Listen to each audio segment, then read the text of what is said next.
Competition level पर संपूर्ण संस्कृत व्याकरण पढ़ने के लिए तथा स्कूली बच्चों की संस्कृत पुस्तकें पढ़ने के लिए चैनल सब्सक्राइब करें। श्री गणेशाय नमः, सरस्वत्यै नमः। संस्कृत व्याकरण के शिक्षा गुरु संस्कृत यूट्यूब चैनल पर आपका स्वागत है। ये चैनल सर्वश्रेष्ठ चैनल है। इस चैनल पर पढ़ने वाले बच्चों को संस्कृत के प्रत्येक टॉपिक के बारे में कोई भी समस्या नहीं रहती है। तो आज संस्कृत व्याकरण के इस प्रयत्न नामक टॉपिक में हम विस्तृत चर्चा करने जाएंगे। हमारे पढ़ाने के तरीके में जितने भी तरीके हैं उन सभी तरीकों का समावेश करके हैंडमेड नोट्स से हम आपको पढ़ाते हैं। तो केवल हमारे चैनल पर प्रयत्न ही नहीं है, संस्कृत व्याकरण के सारे टॉपिक हमारे चैनल पर उपलब्ध हैं। वर्णमाला, उच्चारण, स्थान, प्रयत्न तो हम पढ़ ही रहे हैं। संधि, अव्यय, शब्दरूप, धातुरूप, इसको पढ़ाने के विशेष तरीके से समझाया हुआ है। अभी वैसे हम प्रयत्न पढ़ रहे हैं, फिर भी हम आपको बता देते हैं। समास, कारक, प्रत्यय और वाच्य, इनको बहुत ही अच्छे तरीके से हमारे चैनल पर पढ़ाए हुए हैं। पुरुष, वचन, लिंग, विभक्ति, विशेषण, विशेष्य और उपसर्ग, ये ऐसे टॉपिक हैं जिनको समझना बहुत ही आवश्यक है। इनके एक एक वीडियो हमारे चैनल पर है। इनके दो, चार और इनके किसी के 4, किसी के 5, इस तरीके के वीडियोस हमारे चैनल पर बने हुए हैं। इसके अलावा भी संस्कृत व्याकरण के कक्षा 6 से 10वीं पाठ्य पुस्तक और उसके अलावा संपूर्ण व्याकरण हमारे चैनल पर उपलब्ध है। आप इसको ध्यान से पढ़ सकते हैं। इसके अतिरिक्त प्रयत्न शुरू करने से पहले हम बता देते हैं कि हमारे चैनल पर चाहे कोई भी कक्षा की पुस्तक हो, चाहे संस्कृत ग्रामर का पूरा सिलेबस हो, हमारे चैनल पर उपलब्ध है। आप प्लेलिस्ट में जाकर के अपने अपने वीडियो एक जगह प्राप्त कर सकते हो। संस्कृत ग्रामर के रीड संस्कृत के सिलेबस में सारे वीडियो एक ही जगह प्राप्त कर सकते हो और उसका अध्ययन कर सकते हो। चलिए अब शुरू करते हैं। प्रयत्न है क्या? प्रयत्न, यत्न या प्रयत्न दो प्रकार के हैं। प्रयत्न का मतलब कोशिश, इसको संस्कृत में यत्न भी कहते हैं। एक बात क्लियर हुई, आप सिर्फ प्रयत्न लेके बैठे हो, यत्न पूछे तो भी वो एक चीज है। ये दो प्रकार के होते हैं, आभ्यंतर और बाह्य। ठीक है ना? यहां से बात क्लियर करते जाना है बिना समय वेस्ट किए। हम आपको ऐसी ऐसी जानकारियां ट्रिक से माध्यम से समझाते रहेंगे। आप जो चीज बीच में रटने की है उसको रटते रहना और समझते रहना, समझ में आ जाएगा। आभ्यंतर प्रयत्न और बाह्य प्रयत्न, ठीक है ना? इसको संस्कृत में कहते हैं यत्नो द्विधा। यत्न दो प्रकार के हैं, आभ्यंतरो बाह्यश्च, आभ्यंतर और बाह्य। अब बात करते हैं आभ्यंतर प्रयत्न 5 प्रकार के होते हैं। आभ्यंतर प्रयत्न कितने प्रकार के? 5 प्रकार के। आद्य है पंचधा, आद्य मतलब शुरुआती, पंचधा यानी 5 प्रकार के। और बाह्य प्रयत्न कितने प्रकार के? 11 प्रकार के। बाह्य प्रयत्नस्तु एकादशधा, एकादशधा मतलब 11 प्रकार के। ठीक है ना? ये चीज लघु सिद्धांत कौमुदी में लिखी हुई है। आभ्यंतर और बाह्य, आपको ये याद होना चाहिए। प्रयत्न कितने प्रकार के? 2 प्रकार के, आभ्यंतर और बाह्य। अब आप ये चीज भी याद नहीं कर सकते कि आभ्यंतर 5 प्रकार के और बाह्य 11 प्रकार के, तो वो 5 प्रकार के कौन से है वो याद नहीं होंगे और 11 कौन से है वो याद नहीं होंगे और 5 प्रकार में जो आपको ट्रिक समझाएंगे वो नहीं होंगे। इसलिए दिमाग को एकाग्र करके पढ़िए, हम आपको उस माध्यम से पढ़ाएंगे। देखिए यहाँ पर आभ्यंतर प्रयत्न और बाह्य प्रयत्न को यहाँ समझाया हुआ है। ठीक है ना? अगले नोट्स में हम आपको बताएंगे कि उसको किस तरीके से याद रखना है, उसकी ट्रिक बताएंगे। ये पहला नोट्स है। तो आभ्यंतर प्रयत्न कितने प्रकार के? 5 प्रकार के। तो यहाँ 5 प्रकार के पहले नाम याद कर लें। जिसको याद है वो भी ध्यान से सुन ले, ध्यान से देख लें, आपके पक्का हो जाएगा। अगर आपको याद है तो वो 2 साल के लिए याद रहेगा और यहाँ पढ़ लिया तो आप जिंदगी भर नहीं भूलेंगे, उसकी वैलिडिटी बढ़ जाएगी। देखिए सबसे पहला है स्पृष्ट, ठीक है ना? स्पृष्ट। और दूसरा स्पृष्ट, ठीक है ना? तीसरा विवृत, चौथा विपरीत और 5वां संवृत। यहाँ ईसत और ईसत शब्द है ना, इसको जोड़ना है। ईसत, ठीक है ना? स्पृष्ट, स्पृष्ट, विपरीत, विपरीत और संवृत, ये 5 प्रकार के आभ्यंतर प्रयत्न को याद रखने का तरीका है। क्या बोलना है? पहला स्पृष्ट, दूसरा स्पृष्ट, तीसरा विपरीत, चौथा विपरीत, 5वां संवृत। अब दूसरे के तीसरे के ईसत लगा दो, तो पहला स्पृष्ट, दूसरा ईसत स्पृष्ट, तीसरा ईसत विपरीत और चौथा विपरीत, 5वां संवृत। यहाँ ईसद संवृत ऐसी भूल मत करना, संवृत बाद में आता है, ठीक है ना, संवारा जाता है काम लास्ट में, ठीक है ना, इस तरीके से आपको याद रखना है। अब देखिए स्पृष्ट, वे वर्ण जो उच्चारण स्थानों को स्पर्श करते हैं उन्हें स्पर्श व्यंजन कहते हैं, स्पर्श व्यंजन कहते हैं, इन्हें स्पर्श व्यंजन भी कहते हैं। वो क्या होते हैं? स्पृष्ट। अभी तक व्याख्या की जा रही। ईसद स्पृष्ट, वे वर्ण जो उच्चारण स्थानों को थोड़ा सा स्पर्श करते हैं। ईसद का मतलब थोड़ा सा, ये अंतस्थ होते हैं। ईसद स्पृष्ट कौन से होते हैं? आपके ये अंतस्थ व्यंजन होते हैं, ठीक है ना। अब उसके बाद में ईसद विपरीत, ईसद का मतलब थोड़ा सा, विपरीत यानी विपरीत। तो यहां देखिए ये वर्ण जो उच्चारण स्थानों के बीच में शंकरा मार्ग खुला रखते हैं, उच्चारण स्थानों के बीच में शंकरा मार्ग खुला रखते हैं, ये ऊष्म व्यंजन होते हैं। इस विपरीत क्या होते हैं? ऊष्म व्यंजन होते हैं। अब आता है विपरीत, उच्चारण स्थान के मार्ग को पूरा खुला रखते हैं। विपरीत का मतलब उच्चारण स्थान, वी का मतलब विस्तार, और इस विपरीत मतलब छोटा सा विस्तार, मतलब ये उच्चारण स्थान के संक्रिय मार्ग को खुला रखना है, और ये पूरे मार्ग को खुला रखते हैं, और वायु भी नहीं रुकती है। विपरीत को बोलते हैं तब वायु भी नहीं रुकती है, और सभी स्वर क्या है? विपरीत है। अब देखिए संवृत, वायु का मार्ग बंद हो जाता है संवृत में, केवल ह्रस्व ए, और वो भी प्रयोग अवस्था में संवृत होता है, प्रक्रिया में क्या होता है? विपरीत होता है। ये चीज मोस्ट इंपोर्टेंट है, इसको याद रखना। अब मैं आपको यहां से ट्रिक से रटवाता हूं। देखो स्पृष्ट, देखिए आपको ये क्रम याद रखना है। पहली बात तो आप इसको क्रम को याद रखो, स्पृष्ट, ईसद स्पृष्ट, ईसद विपरीत, विपरीत और संवृत। क्रम याद हो गया। अब आपने क ख ग घ पढ़ा है ना, तो क से लगाकर म तक तो यहाँ 25 वर्ण, तो ये स्पर्श व्यंजन आ गए। आपने वर्णमाला के वीडियो देखा होगा हमारे चैनल पे या कहीं, तो हमारे चैनल पे वर्णमाला का वीडियो वहां जाके याद करो। तो इस व्यंजन 3 प्रकार के हैं, पहला स्पर्श, दूसरा अंतस्थ, तीसरा ऊष्म। ये 25 है, ये 4 है, और ये भी 4 है। तो वो क्रम यहाँ पर है। स्पृष्ट के अंदर 25 आ गए स्पर्श व्यंजन, स्पृष्ट का मतलब स्पर्श, ईसद स्पृष्ट का मतलब अंतस्थ है ना। प फ ब ब के बाद में यह लेवे आता है, तो ईसद स्पृष्ट के अंदर यह लेवे आते हैं।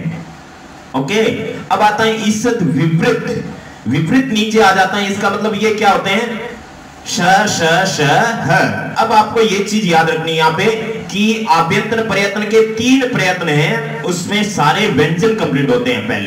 पहले क्या कंप्लीट होते हैं? व्यंजन, स्पृष्ट, ईसद स्पृष्ट, ईसद विपरीत। यहां पर आते हैं स्पर्श व्यंजन, यहां पर आते हैं अंतस्थ व्यंजन, और यहां पर आते हैं ऊष्म।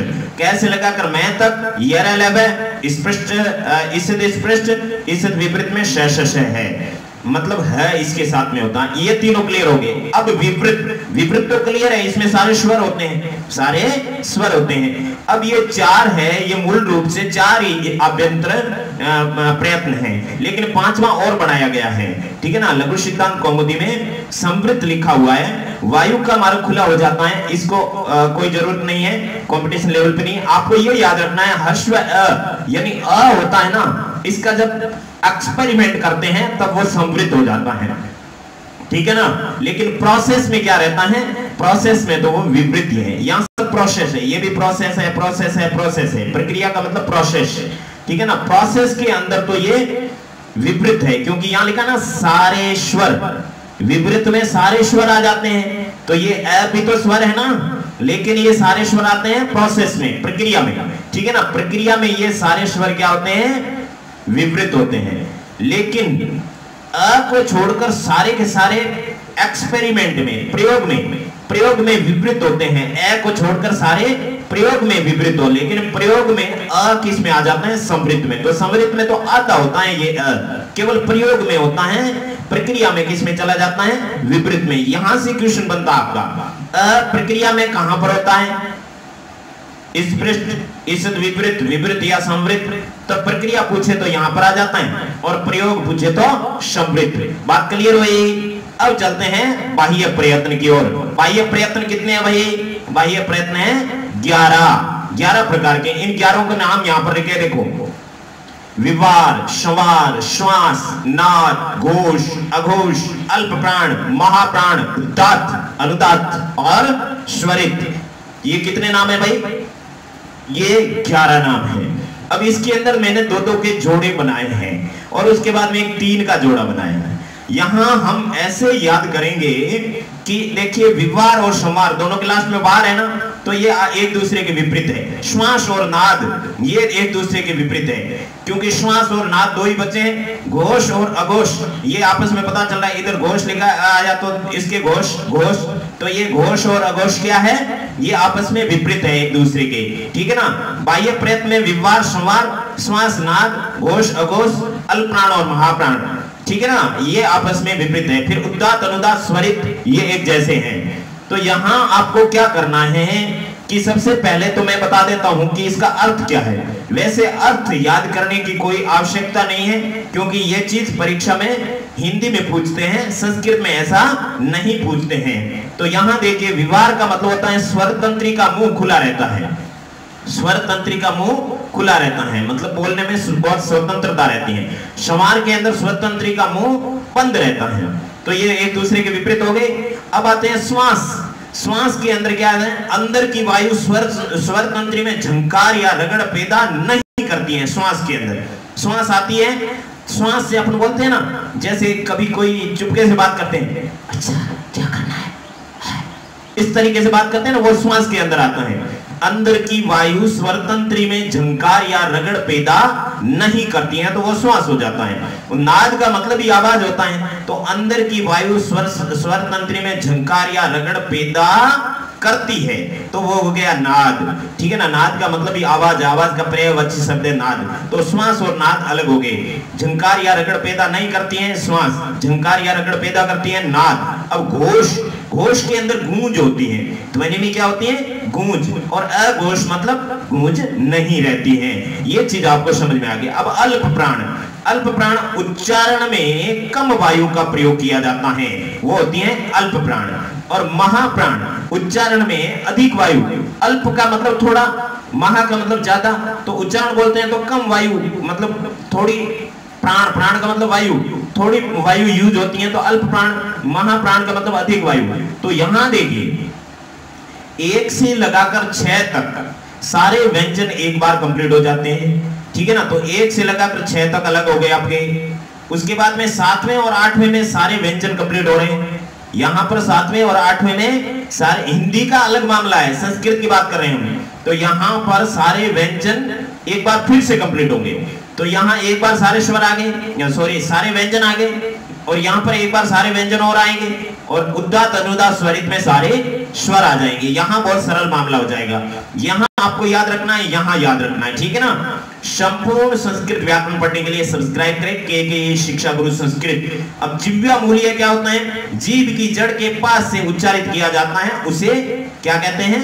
जिह्वा मूल्य। उपध्मानी ये क्या होता है? ओष्ठ से उच्चारित वर्णों से कुछ अधिक श्वास से उच्चारण किया जाता है, जैसे प, फ, है ना, इससे पहले अर्ध विसर्ग आता है। ओके। अब यहां एक चीज अपन को ध्यान रखनी है कि कौन सा किसके साथ है, कौन सा किसके साथ है। 3-3 के जोड़े हैं। यहां 6 पहले क्लियर करेंगे, उसके बाद में 7वां 8वां क्लियर करेंगे, फिर 9वां 10वां 11वां अलग करेंगे। आपको ये क्रम याद रखना है। विवार, संवार, श्वास, नाद, घोष और अघोष, इसके अंदर 3-3 के 2 जोड़े हैं। देखिए अघोष, अघोष कहां पर है? ये पड़ा, छठा मैंने पहले लिया है।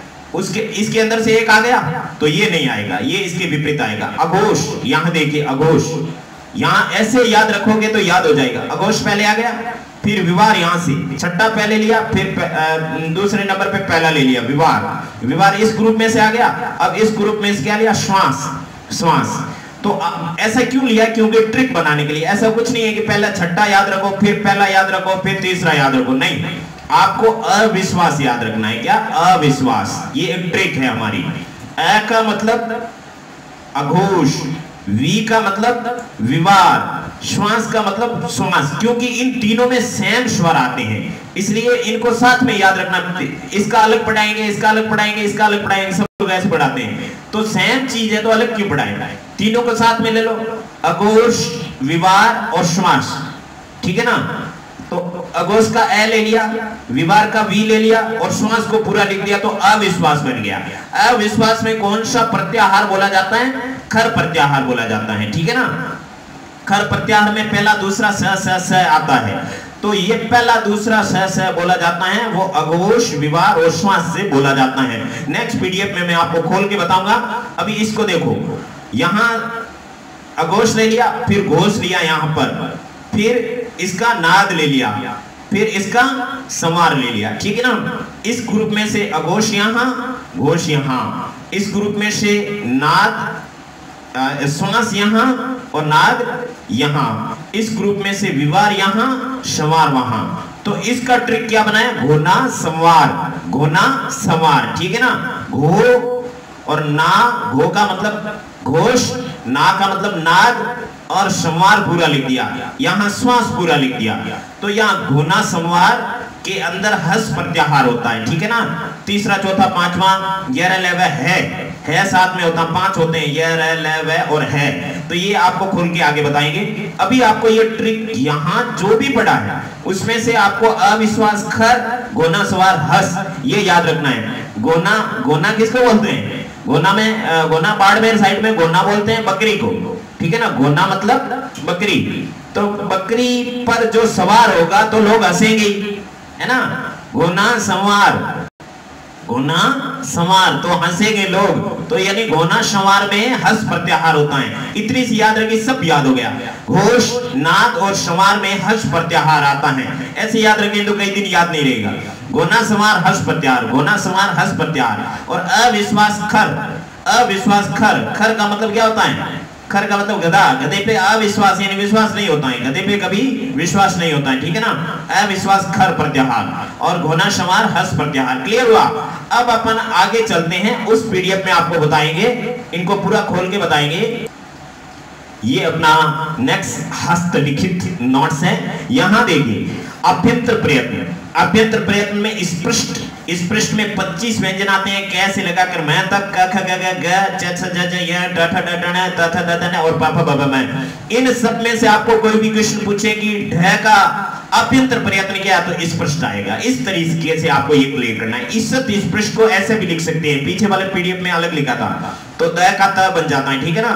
इस पृष्ठ में 4 व्यंजन आते हैं अंतस्थ, य र ल व, ये आते हैं इस पृष्ठ में। इस विपरीत को ऐसे भी लिख सकते हैं, इस त का द बन गया और फिर वी, ये नीचे वाले अक्षर के हमेशा क्या होता है, ये संधि के अंदर आप विस्तार से पढ़ सकते हो, व के ई की मात्रा है, ठीक है ना। इस विपरीत, तो ये इसमें 4 व्यंजन होते हैं। ऊष्म व्यंजन श श श ह, और विपरीत के अंदर 9 स्वर होते हैं, ये बात याद रखना। माहेश्वर सूत्रानुसार अ ई उ री री ए ओ आई औ, माहेश्वर सूत्र के अनुसार विपरीत के 9 स्वर होते हैं। स्वरों के बारे में पूछे तो आपके अभ्यंतर प्रयत्न क्या होगा? विपरीत। लेकिन बाह्य प्रयत्न में उदात्त, रुदात्त और स्वरित होता है। ओके, अब देखते हैं समृद्ध। समृद्ध में 1 स्वर होता है और वो भी अ, किस दशा में? प्रयोग करते समय, ठीक है ना। प्रयोग करते समय अ क्या होगा? समृद्ध, और प्रक्रिया में तो विपरीत ही रहेगा। ये बात याद रखनी, यहां से क्वेश्चन पूछते हैं। अ ही एकमात्र ऐसा वर्ण है जिसके 2 अभ्यंतर प्रयत्न हैं। ये कोई भी किताब में नहीं लिखा हुआ है, लेकिन आपको याद रखना है। अ ही एकमात्र ऐसा वर्ण है जिसके 2 अभ्यंतर प्रयत्न हैं, समृद्ध भी हैं और विपरीत भी हैं। बाकी अभ्यंतर प्रयत्न डबल किसी के नहीं है ना। बाह्य प्रयत्न तो डबल है सबके, क्योंकि इधर अल्पप्राण महाप्राण में भी आते हैं, संवार, विवार, श्वास, इधर विवार भी आता है, श्वास भी आता है, अघोष भी आता है। तो यहाँ पर आपके 3 अभ्यंतर प्रयत्न हो गए, चौथा अल्प प्राण हो गया, तो 4 बाह्य प्रयत्न होते हैं। देखिए यहाँ पर बाह्य प्रयत्न को विस्तार से समझते हैं। विवार, संवार, श्वास, नाद, घोष, अघोष। तो इसको देखिए, विवार को किससे मिला दिया? श्वास से, और अघोष से अविश्वास, अविश्वास। फिर संवार, नाद और घोष को रेड पेन से किया है, घोना संवार, घोना संवार, विश्वास। अ से इधर जाके बीच में आ रहे हैं, इसका पूरा उल्टा जा रहे हैं, घोष, नाद, संवार, घोना संवार। और अल्प प्राण महाप्राण अलग है, उदात्त, अनुदात्त, स्वरित, ये 11 हो गए। अब देखिए यहां बहुत चीज समझने की, देखने की है। विवार, श्वास और अघोष की ट्रिक क्या है? अविश्वास। अविश्वास मतलब अविश्वास। अब तो आपको पक्का याद हुआ। खर प्रत्याहार होता है इसमें। खर प्रत्याहार के अंदर ये याद रखो आप, पहला दूसरा श श श, पहला दूसरा श श श, कुल 13 व्यंजन होते हैं। कुल कितने व्यंजन होते हैं? 13 व्यंजन होते हैं प्रत्येक प्रयत्न में। इस प्रत्येक प्रयत्न में ये चीज कहीं नहीं लिखी मिलती है। विवार में 13 व्यंजन होते हैं, श्वास में 13 होते हैं, अघोष में 13 होते हैं। जो विवार में होते हैं वही श्वास में होते हैं, वही अघोष में होते हैं। होते कौन से? पहला दूसरा श श। पहले दूसरे के अंदर कितने हो गए? पहले कितने होते हैं? 5। ठीक है, ये क पहला, च पहला, ट पहला, त पहला और प पहला। तो ये क च ट त और प ये आपके आते हैं विवार, श्वास, अघोष, प्रत्याहार के मतलब प्रयत्न के अंदर। तो पहले 5 हो गए और दूसरे भी 5, ख छ ठ थ और फ, ये दूसरे हैं। तो ये दूसरे किस में आते हैं? इसमें, खर प्रत्याहार में। आप हमारे चैनल में जाकर के आपको पता है तो थोड़े रुक जाइए, जिसको पता नहीं है उनको बता रहे हैं कि आप हमारे पहले वर्णमाला पढ़ो, वर्णमाला के बाद में हमने उच्चारण स्थान पढ़ाए हैं, उसको पढ़ो, फिर इसको पढ़ो तो आपको प्रयत्न पूरा समझ में आ जाएगा। फिर देखिए कुल 13 व्यंजन होते हैं इसमें, ये चीज भी याद रखनी है। पूछा जा सकता है कि विवार में कितने व्यंजन होते हैं, कितने स्वर होते हैं? स्वर होते हैं 0, कोई स्वर नहीं होता है। फिर संवार, नाद और घोष की ट्रिक क्या है? घूमना, संवार, घूमने पे क्या होना? संवार होना। हर्ष प्रत्याहार आता है इसमें। हर्ष प्रत्याहार में हय व्रट लण यमंगण नाम जब है गढ़ 10 जब गढ़ 10, जब गढ़ 10 तक आता है तो मतलब तीसरा आता है, 5वां, चौथा, तीसरा। ठीक है ना, वहां प्रत्याहार के मतलब पढ़ते हैं ना, तो वहां पर तीसरा, चौथा, 5वां ऐसे नहीं पढ़ते, 5वां, चौथा, तीसरा, पहले 5वां आता है। ठीक है ना, पहले सबसे पहले ह आता है। देखो हर्ष प्रत्याहार में हय व्रट लण, व्रट लण के अंदर य व र ल आ गया।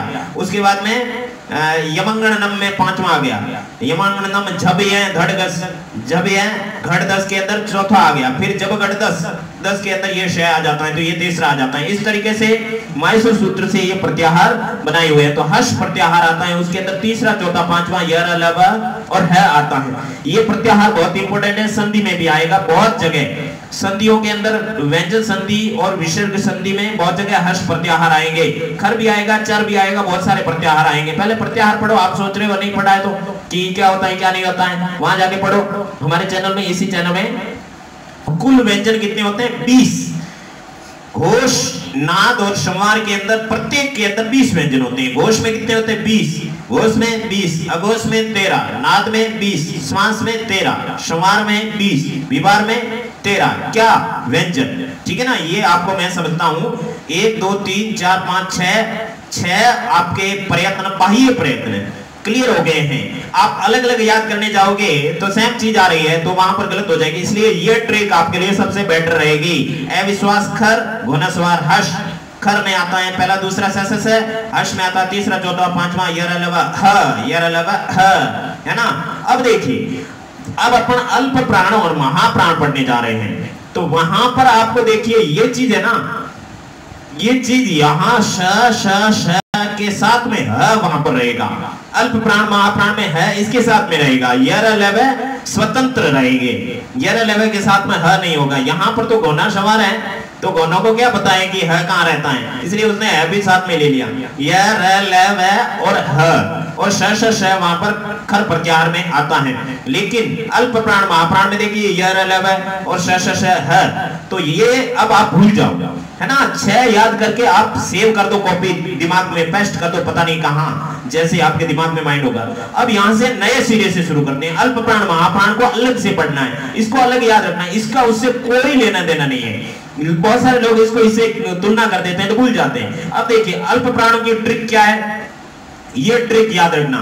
1 वर 3 5 लय, 1 वर 3 5 लय, ये रखना पड़ेगा भाई। 1 वर 3 5 लय, वर के अंदर व और र आ गया, लय के अंदर ल और ये आ गया, य र ल व, य र ल व, और पहला तीसरा पांचवा सीधा याद रखो, कोई दिक्कत नहीं है। पहला तीसरा पांचवा य र ल व, पहला कौन सा क, तीसरा ग, पांचवा ड़। देखो अल्प प्राण आता है क ग ड़, क ग ड़, कगड़ कगड़, ठीक है ना। इसमें अल्प प्राण, थोड़ी प्राण यूज हो रही है। तो ये पहला तीसरा पांचवा आ गया, और कुल व्यंजन 19 हो गए, क्योंकि पहले 5 है, तीसरे भी 5 है और 5 में भी 5 है, तो 5 5 5 15 16 17 18 19, ये 19 व्यंजन आ गए। अब देखिए महाप्राण, इसकी ट्रिक क्या है?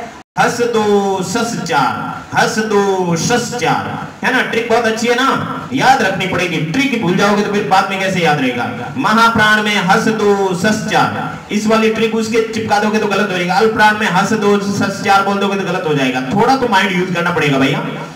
महाप्राण के अंदर हस दो सस चार, ठीक है ना। हस दो सस चार, श श श ह, ये आ गया दूसरा और चौथा, ये दूसरा चौथा श श श ह। अब ये महाप्राण कैसे? महाप्राण देखिए, ख ख ख ख, बहुत प्राण यूज हो रहे हैं ना। देखिए अल्प प्राण में क ग घ, महाप्राण ख घ। देखिए अल्प प्राण च ज य, च ज य। अब महाप्राण छ छ, अल्प प्राण ट ड ण, महाप्राण ठ ठ, अल्प प्राण त द न, त द न, महाप्राण थ थ, है ना, थ थ। दूसरा चौथा अल्प प्राण प ब म, प ब म, महाप्राण फ फ फ फ। हुआ कि नहीं हुआ? हुआ। अच्छी। अब देखिए दूसरा चौथा श श श ह। कुल कितने होते हैं? 14 व्यंजन होते हैं। महाप्राण में 14 होते हैं, अल्प प्राण में देखिए अल्प में ज्यादा होते हैं, महा में कम होते हैं व्यंजन, ठीक है ना। अल्प प्राण में 19 होते हैं, महाप्राण में 14 होते हैं, ये भी याद रख लेना। अब देखिए यहाँ उद्दात, अनुदात और स्वरित। उद्दात के अंदर सभी स्वर आते हैं 9 के 9, अनुदात के अंदर सभी स्वर आते हैं 9 के 9, स्वरित के अंदर सभी स्वर आते हैं 9 के 9, ठीक है ना। ये चीज यहाँ प्रयत्न के अंदर इतनी पढ़ने की है, प्रयत्न के अंदर तो इतनी ही पढ़नी है। बाकी आपको स्वरों के बारे में उद्दात, अनुदात और स्वरित की जानकारी लेनी है तो हम हमारी एक अलग से वीडियो बना हुआ है, उसकी मैं पीडीएफ आपको बता देता हूं कि वहां कैसे पढ़ाया है। ये देख लीजिए, ये हमने अस्वर के 18 भेद, ये आपको आता भी होगा, नहीं भी आता है तो हमारे चैनल पे भी पढ़ाया हुआ है। वर्णमाला टॉपिक के अंदर दूसरा या तीसरा वीडियो है, तो वर्णमाला का दूसरा पार्ट या तीसरा पार्ट है। तो यहाँ देखिए उद्दात, अनुदात और स्वरित। उद्दात ह्रस्व उद्दात, दीर्घ उद्दात, प्लुत उद्दात, तो उस प्रकार से 3 उद्दात हो गए। यहाँ देखिए उद्दात कितने प्रकार के? 6 प्रकार के। अनुदात कितने प्रकार के? 6 प्रकार के। स्वरित कितने प्रकार के? 6 प्रकार के, ठीक है ना। ह्रस्व उद्दात अनुनासिक, ह्रस्व उद्दात अनुनासिक, दीर्घ उद्दात अनुनासिक, दीर्घ उद्दात अनुनासिक, प्लुत उद्दात अनुनासिक और प्लुत उद्दात अनुनासिक। इस प्रकार से उद्दात, अनुदात, स्वरित क्या है? स्वरों के प्रकार है। अब मुझे लगता है कि आपको सब कुछ पता चल गया है, सब कुछ याद हो गया है। और इसी तरह से हमारे वीडियो, सारे वीडियो समाज, संधि, कारक, कारक के अंदर जितने भी नियम हैं, पूरी संस्कृत व्याकरण बहुत ही अच्छे तरीके से पढ़ाई हुई है। अगर चैनल को सब्सक्राइब नहीं किया तो सब्सक्राइब करके और प्लेलिस्ट में जाकर के हमेशा पूरा अध्ययन करें। आपके पूरे संस्कृत के टॉपिक हमारे चैनल पर पढ़ाए हुए हैं। और हम आपको बता दें कि जो गहरी चीज है, बहुत ही गहरी चीजें हैं, वो भी यहाँ पर बताई हुई है। आप एक नोटबुक रखें, उसमें नोट करते रहें, क्योंकि आप खुद देख सकते हो। देखिए हमने जैसे उच्चारण स्थान टॉपिक पढ़ाया था, तो उसमें उच्चारण स्थान के अंदर तो ये सारी चीज आती है। हमने यहाँ पर एक्स्ट्रा बात भी बताई थी, ठीक है ना। ये सारी चीज वहां आप किताबों में नहीं मिल सकती। अगर आप इस नोट्स को लिखने जाएंगे या कोचिंग में पढ़ने जाएंगे तो 4-5 पेज भर जाएंगे, लेकिन हम उसको छोटा करके और उस तरीके से बोल के आपको बताते हैं कि आपको पक्का याद हो जाएगा, ठीक है ना। जैसे आपको प्रयत्न याद हुए हैं, उसी तरीके से सारे टॉपिक, ये उच्चारण स्थान की चीज है। एक ही उच्चारण स्थान वाले वर्ण कितने होते हैं? 32 या 38। ये 38 का आंकड़ा कहीं नहीं मिलेगा, 32 का मिलेगा। 38 को भी हमने एक्सप्लेन करके दिया है। 2 उच्चारण स्थान वाले वर्ण कितने होते हैं? 10 होते हैं। इस तरीके से हमने पूरा का पूरा संस्कृत व्याकरण का अध्ययन करवाया है। और ये जैसे राजस्थान बोर्ड में रीट संस्कृत भाषा है ना, उसको भी हमारे चैनल पे पूरा करवाया है। तो रीट के अंदर व्याकरण 15 अंक की है, तो उसके पूरे टॉपिक करवाए हैं, 30-35 टॉपिक है। और विधि 15 अंक की है, उसको भी पूरा पढ़ाया हुआ है। इसके अलावा सेकंड ग्रेड, फर्स्ट ग्रेड के सभी वीडियो कंटिन्यू में है, तो वो भी संस्कृत के अंदर सारे के सारे क्लियर हो जाएंगे। आप टेट कर रहे हो, सी टेट कर रहे हो, कुछ भी कर रहे हो, सारे टॉपिक जो भी आपके कोर्स में है हमारे चैनल से आप देख सकते हो। इन्हीं शब्दों के साथ हम अपनी वाणी को अगले वीडियो तक विराम देते हैं। भगवान आपका भला करें। हे भगवान भला सबका करो, शुरू हमसे करो। हमारे चैनल पर राजस्थान की कक्षा 6ठी से 10वीं संपूर्ण संस्कृत और रीड संस्कृत का संपूर्ण कोर्स पढ़ाया हुआ है। प्लेलिस्ट से अपना अध्ययन करें।